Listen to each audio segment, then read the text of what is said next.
Good morning, class 10. Let's continue the same chapter in physics, that is electric current. So far in this chapter we discuss about electric current, we discuss about potential difference, and then we also discuss about the Ohm's law, and then we came across the term like resistance. We discuss about the SI unit of resistance. We define its SI unit. Now today we'll be discussing about ohmic resistors and non-ohmic resistor, or ohmic conductor and non-ohmic conductor, and then after that we'll discuss about the factors on which the resistance of the conductor depends upon. Okay, and then we'll discuss about the term like resistivity, and then after that we'll discuss about the term like superconductors. Okay, so let's start today's class. So first comes ohmic conductor or ohmic resistor and non-ohmic resistor. Ohmic resistor and non-ohmic resistor. Ohmic resistor means those resistors or those conductors, okay, which conduct, which follow the Ohm's law or which obey Ohm's law. Okay, so simply to note down here, obey Ohm's law. Obey Ohm's law means what happens in case of Ohm's law? More the potential difference, more the electric current flowing through the conductor. So that is why if you plot a VI graph, that is potential difference and current graph, okay, then what type of a graph we get? We get linearly increasing graph. Okay. Then again comes non-ohmic resistor. Non-ohmic resistor or conductor are those conductor which do not obey Ohm's law. Ohm's law. Okay, that means if you plot a graph between potential difference and the electric current, then whatever graph you get in this case you will get a curved graph. Okay, showing that the potential difference is not directly proportional to, or the current flowing through the conductor is not directly proportional to the potential difference applied across the conductor. Then again you need to remember the example also. All the metallic resistors, all the metallic wires, they are usually considered as the ohmic conductor, ohmic resistors, like copper, silver, okay, gold, okay, all these, iron. Then again non-ohmic, it can be LED, okay, transistor. These are all electronic devices.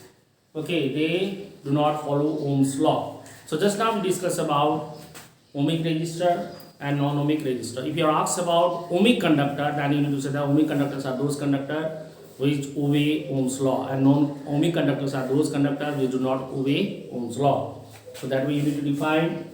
Now after this comes the factors affecting resistance. Okay, resistance. About the resistance we discussed in the previous class that resistance is the obstruction offered to the flow of electric current.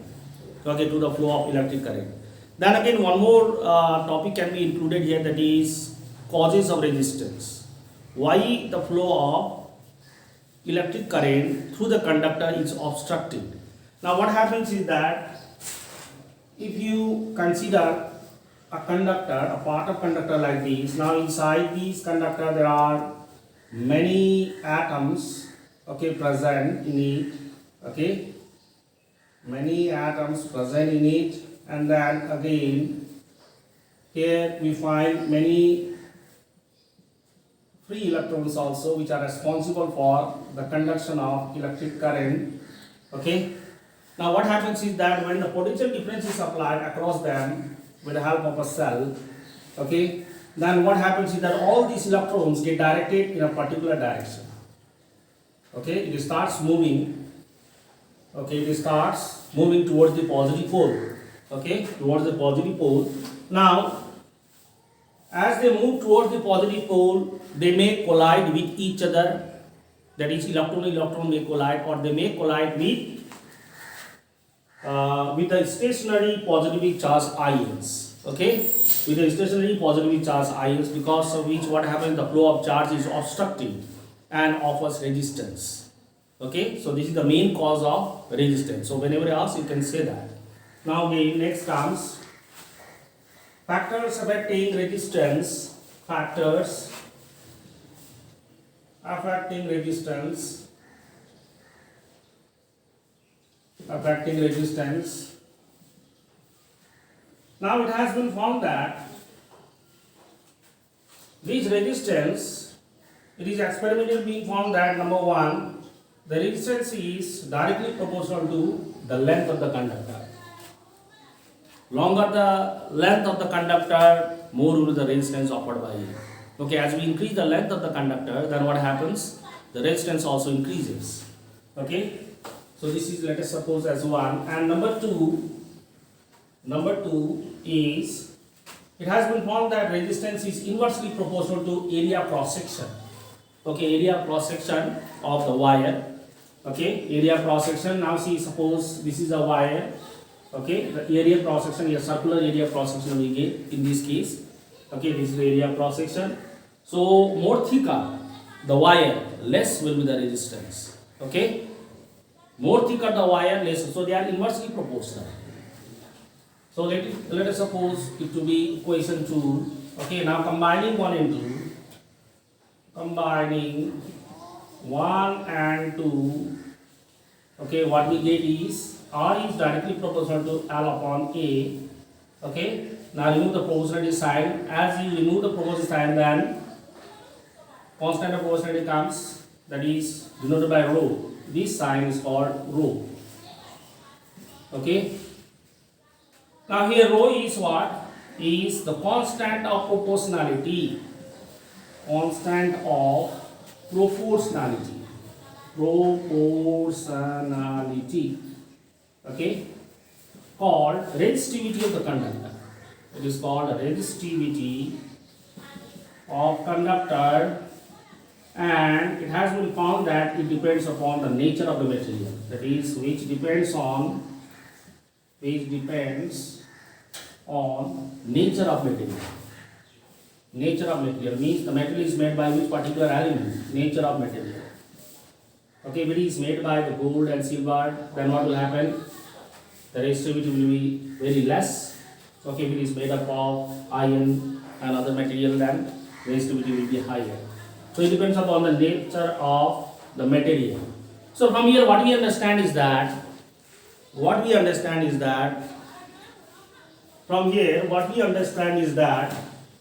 the resistance particularly depends upon three main factors, that is length of the conductor, area cross section of the conductor, and then nature of the material by which the conductor is made up of. Okay, then one more factor is there, that is temperature. Okay, so total 4 factors are there on which resistance of the conductor depends. Number 1, length of the conductor. Number 2, area of the cross section of the conductor. Number 3 is nature of the material, and number 4 is temperature. Now how resistance of a conductor is affected by the temperature, this point also you need to remember. Now what happens is that with the increase in temperature, okay, the collision of the electrons with the positive ion, okay, when it flows through the conductor, okay, increases. So as a result what happens is that the resistance also increases. So that means resistance and temperature, they are directly proportional. Okay, directly proportional. So that means opposite also you can think, that is, as you decrease the temperature of the conductor, then what happens? Resistance also decreases. Okay, resistance also decreases. So keep on decreasing the temperature of the conductor. Okay, the time you reach up to that instant when the resistance of that particular conductor becomes 0. Okay, so when after reducing the temperature, after decreasing the temperature of the conductor, when the resistance of the conductor becomes 0, that time the conductor is said to be superconductors. So this term is also there in your book. Okay, superconductors. So just now we discuss. Now, so from here we get the relationship between resistance, resistivity, length of the conductor, and area of cross section. Okay, area of cross section. So this mathematical expression is also required, okay, for solving numerical based questions. Okay, now after this we have the topic that is resistivity. Okay, just now we are introduced to the term resistivity. Let us try to know about resistivity. Resistivity. Now, what is meant by this resistivity? Now, resistivity is actually the resistance offered by a unit length of a conductor having unit area cross section. Okay, when you consider 1 meter length of a wire with the area cross section 1 meter square, okay, then the value which we get, the resistance, the value of the resistance which we get is what we call the resistivity. So resistivity is the resistance offered by the conductor of unit length having unit area cross section is called resistivity, and it is measured. The SI unit of this resistivity is ohm meter. As you can see, the mathematical expression, we know that R is equal to rho L upon A. So rho will be equal to how much? It will be equal to R A by L. Okay. The SI unit of resistance is ohm. Okay, and area is meter square, and length is meter. So length is meter, this meter and square cancels. So we get the SI unit of resistivity as ohm meter. Okay, and this resistivity depends upon, as I told you, nature of the material. Okay, nature of the material, by which material the conductor is made up of, it depends upon that. Okay, so that is there. So just now we completed a few topics. Now after this we need to do, okay, conductivity is also given here. Conductivity also you can go through. Conductivity is very simple to define. Conductivity is the reciprocal of resistance. Okay, conductivity. Okay, it is denoted by sigma. This is side is called the sigma 1 upon rho. Okay, 1 upon rho. So its SI unit will be how much? Just its SI will be SI unit will be ohm inverse and meter inverse. Okay, ohm inverse because resistivity is in the denominator. Okay, so here ohm meter and ohm meter will be there. Then again, if you take it up, then its power becomes negative. Ohm inverse, meter inverse will be the SI unit of conductivity. So conductivity is defined as the reciprocal of resistivity. Okay. So let us keep up to here today, students. After this, we have numerical, okay, to solve. That we'll discuss in the next class. Thank you very much.